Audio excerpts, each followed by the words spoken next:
Hello everyone and welcome to the OC Children's Screening Registry online training. My name is Jacqueline Norton. I am the Screening Registry Coordinator with Help Me Grow Orange County. This introduction video will serve as a universal video for all participant types within the OC Children's Screening Registry. In this video, you will receive an overview of the registry. We will discuss the 3 different participant types and the viewing abilities that each type of user has. And you will also become familiar with the OC Children's Screening Registry landing page, which is where you can log in once you have your username and password, where you can ask general questions, and where you can request your account for the first time. This video will also end with a brief overview of the supporting documents that you will have access to that can accompany this and future training videos as well. So I'll go ahead and start with an overview of the registry.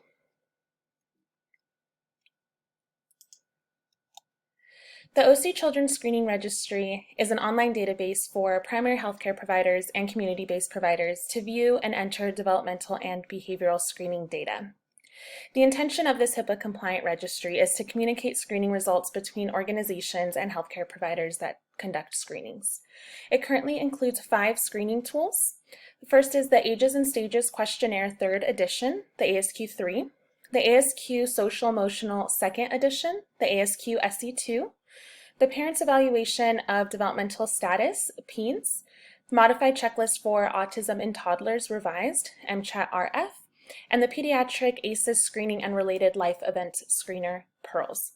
3 variations of the PEARLS tool are embedded in the registry. The first is Child 0 to 11 Parent Caregiver Report, Teen 12 and Up Parent Caregiver Report, and the Teen 12 and Up Self-Report.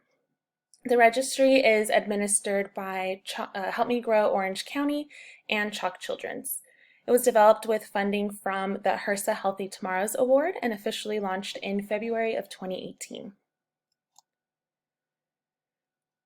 When your organization or practice signs on to be a user of the OC Children's Screening Registry, you will designate which type of participant you will be. This will be decided within your participation agreement packet. There are 3 different types. The first thing to note are the top 2 points made here, which is that the data collected and entered by each service provider can be viewed by that provider in its entirety. This means that anything you or your organization enters for a child can be viewed by you without any interference or barriers. Now, the data entered and collected by another service provider but is common to both parties, meaning you are both servicing the same child, can be viewed depending on your participant type. So that is where the variation of participants comes into play. If you would like to view what another provider has entered for a child that you are working with, you will have to gain access. That will be explained in a future video specific to your participation type. As an overview, the participation types are, first, a treating provider. This type of provider has a treatment relationship with the child that would warrant a benefit to the child if screening results were shared. This provider needs to attest that he or she has a treatment relationship with the child before being able to view results that have been entered by other users. A non-treating provider is the second tier. To view results entered by another provider, need to obtain a written, valid HIPAA authorization form from the child's parent or caregiver to allow this access. This type of provider still has a treatment relationship with the child that warrants a benefit to the child if screening results were shared. The third user is a data entry only user.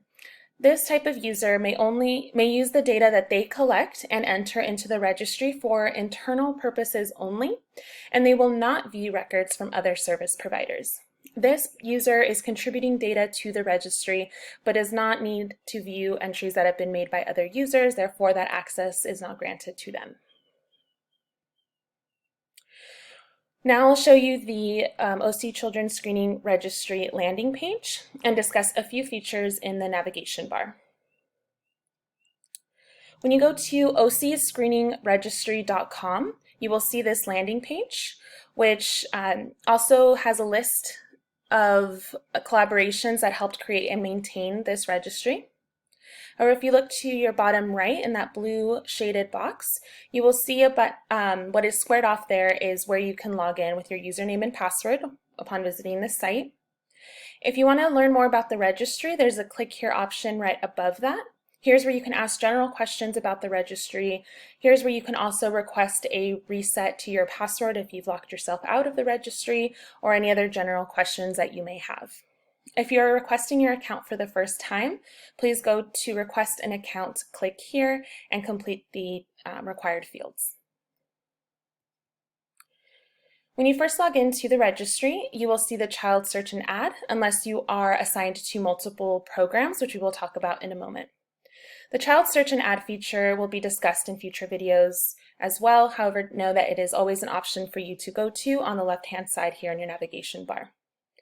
If you're working within the registry and have had multiple children's files opened or accessed at a time, rather than needing to go in and search for this child's file every time, you will have a recently viewed list that you can access. It will pop up like this for you to easily view children's files that you've been recently working with.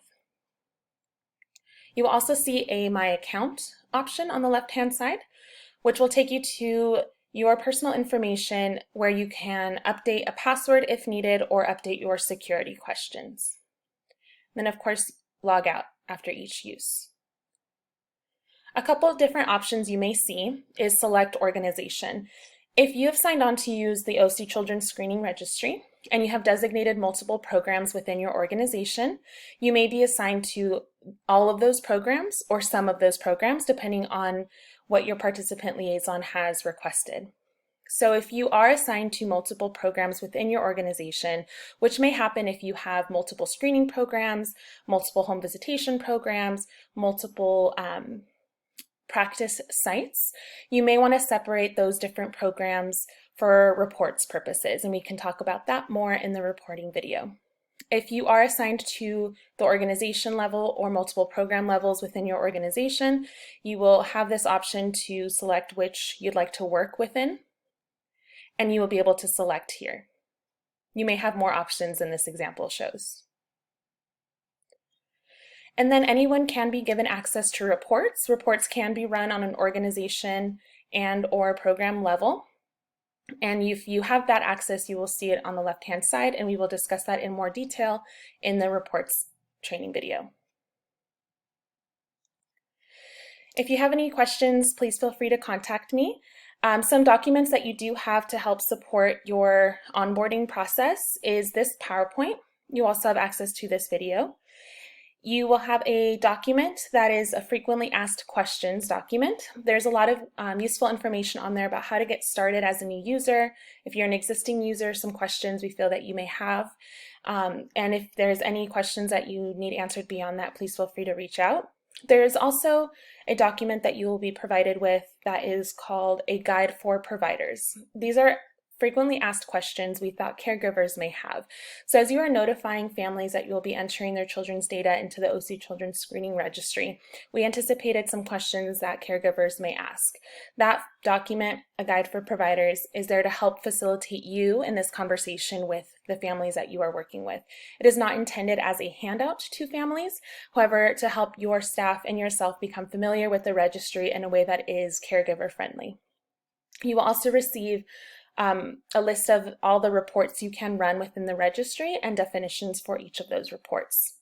Thank you all so much for your participation and your interest in the OC Children's Screening Registry.